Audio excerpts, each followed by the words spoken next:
Welcome to this explainer, where we're going to demystify the high-stakes mathematics of navigating shallow channels without standard tide tables.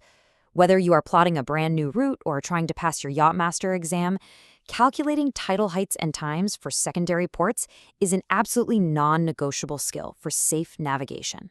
Because, let's face it, getting this wrong literally means running your boat aground. So today, we're solving the core problem. How do you calculate precise depths for secondary ports like Broadstairs or Edenfield?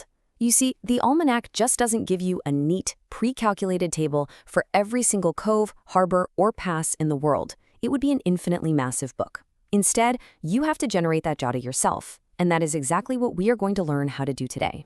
Okay, let's dive into this by following a strict, foolproof 4-step playbook that you can easily memorize and repeat for any passage. Step 1. Standard port data. Step 2, height adjustments. Step 3, time adjustments. And finally, Step 4, the tidal curve. All right, Step 1, standard port data, gathering the baseline. We have to begin by establishing our primary reference point. Why? Because every single secondary port calculation relies entirely on a standard port. You just cannot solve a secondary port without its standard port anchor.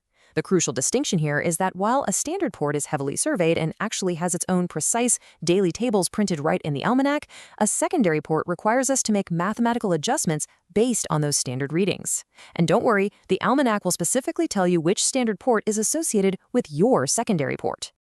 To anchor our data, let's extract the high water and low water times and heights for the Margate standard port on July 10th. For our example today, our secondary port is Broadstairs, and its standard port happens to be Margate. So we look up July 10th for Margate and copy down the initial high water at 0244 in the morning with a height of 4.3 meters, and the subsequent low water at 0838 with a height of 1.1 meters. Always write these down clearly in a column. Trust me, organization is your best friend when doing these calculations. Moving right along to Step 2, height adjustments, calculating depth differences. Let's see how this builds, focusing first on the much easier mathematical task, adjusting the heights. Now, our height adjustments differ depending on whether we're experiencing spring or neap tides. You calculate your daily range simply by subtracting the low water height from the high water height. If your calculated range sits right between the mean spring and neap ranges listed in the almanac, you'll need to actively interpolate, meaning you'll average the height adjustments provided for your secondary port. By subtracting the almanac's height differences from our standard port data, we quickly reveal the new adjusted secondary port heights for Broadstairs. So, for Broadstairs, the almanac tells us the high water adjustment is minus 0.2 meters. We take our 4.3 minus 0.2, and that gives us an adjusted high water of 4.1 meters. Simple, right? For low water, the adjustment is minus 0.1 meters, taking our 1.1 meters down to exactly 1.0 meter flat. Just like that, boom, we have our secondary port heights.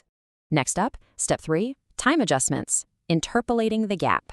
Okay, take a breath, because now we are tackling the most complex part of the entire process, calculating the time adjustments. Because high water times like 0244 rarely land precisely on the almanac's exact hour increments, we have to calculate the gap. For instance, the almanac might tell you the adjustment if high water was at 01 o'clock, and the adjustment if it was at 7 o'clock. But ours is at 0244. It's somewhere in between, which means our adjustment has to be proportionally in between as well.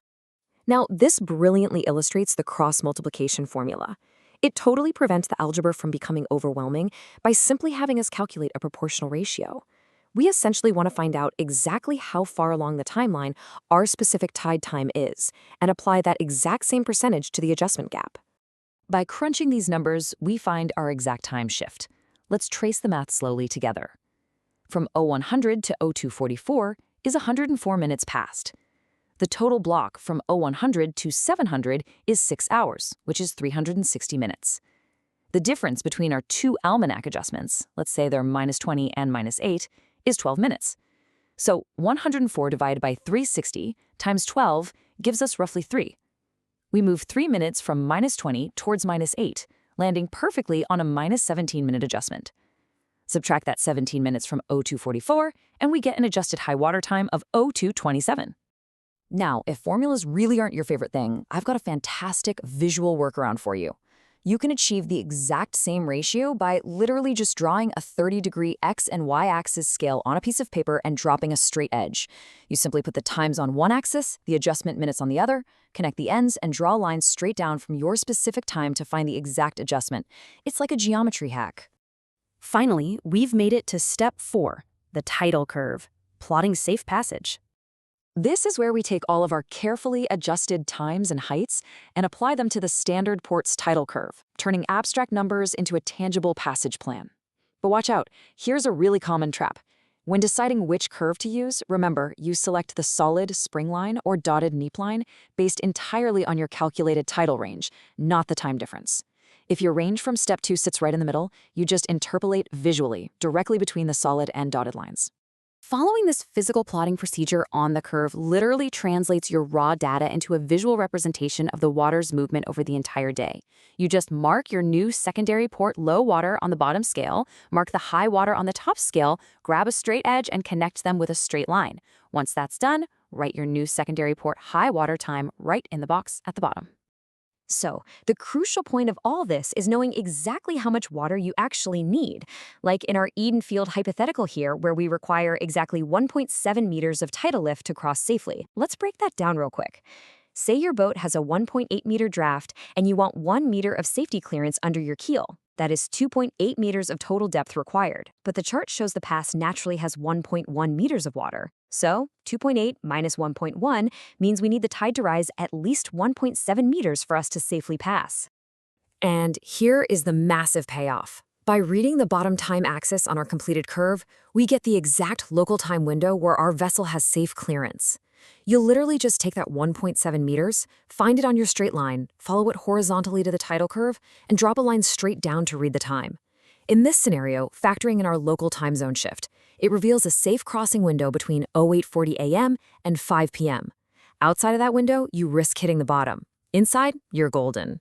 Now that you have the skills to unlock tidal data for practically any location in the world, the only question left is where you will set sail. Remember the sequence: standard port data, height adjustments, time adjustments, and plotting the tidal curve. Keep practicing this 4-step method until it becomes absolute second nature. The ocean certainly doesn't wait for anyone, but with this skill, you'll always know exactly when it's ready for you. So, what secondary port will you confidently navigate next?